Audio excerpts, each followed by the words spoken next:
Good morning, everybody. For those of you paying attention to the news this morning on the internet, it looks like Paul Rudd is in negotiations for Ant-Man in Edgar Wright's version of the movie that we should be expecting maybe, I think, about 2015, I believe. Yeah, it's supposed to come right after the Avengers movie. Again, I think it's very important to note that he's just in negotiations right now. This isn't an official cast thing. I do want to give my opinion on it, though, because that's what the internet is for. I'm allowed to do that. This isn't going to be your normal Avengers or Marvel superhero movie. It's Edgar Wright, the same guy that did Shaun of the Dead, Hot Fuzz. It's a very different style of movie. He's very funny. Him and Simon Pegg are a great combination with Nick Frost. I'm actually very excited for this cast news. I hope it is Paul Rudd. Now, does he strike me as an ass-kicking superhero?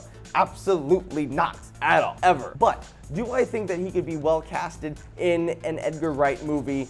Yes, 100%. Edgar Wright has this pacing of his movies, this style of comedy that I think Paul Rudd fits perfectly with. Now, a lot of you are probably like, yes, but we want a superhero movie, not a comedy. I understand that argument, but if Fiji is going to be given Edgar Wright the opportunity to do Ant-Man in the first place, we have to respect that they're going in a different direction with this movie, which should be okay. Now, speaking of movies that are getting a different direction than what we're used to, is look at Guardians of the Galaxy. That movie is going to be very much different and very unique to its own self. And it's not going to be like other Marvel movies that we've had this year. So I think we're going to start to see other types of movies coming from Marvel, which is very exciting nonetheless. So I hope it's Paul Rudd. I think it's good.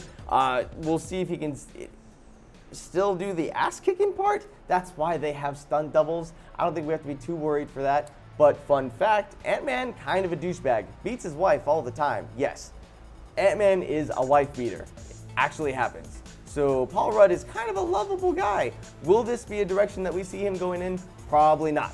Because again, Hank Pym, Ant-Man, is such a crucial part of the Avengers, and they're really just going in a different direction with Ant-Man in the first place. So I'm sure they won't make him a horrible person that hits his wife, the Wasp. Anyways, guys, Paul Rudd in negotiations to be Ant-Man. I say, let's do it.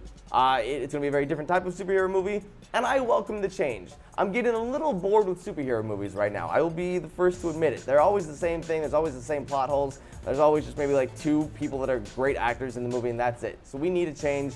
Maybe in 2015 we'll start to see it. Thanks so much for watching, guys. Have a great Thursday. Holidays are almost here. Almost here. Time for vacation. Live out loud. I'll see you later. Bye. Sony has just announced that their new movies that they'll be doing in the next few years, and guess what? It's not necessarily just Spider-Man. It looks like we're actually going to be getting a Sinister Six movie and a Venom movie.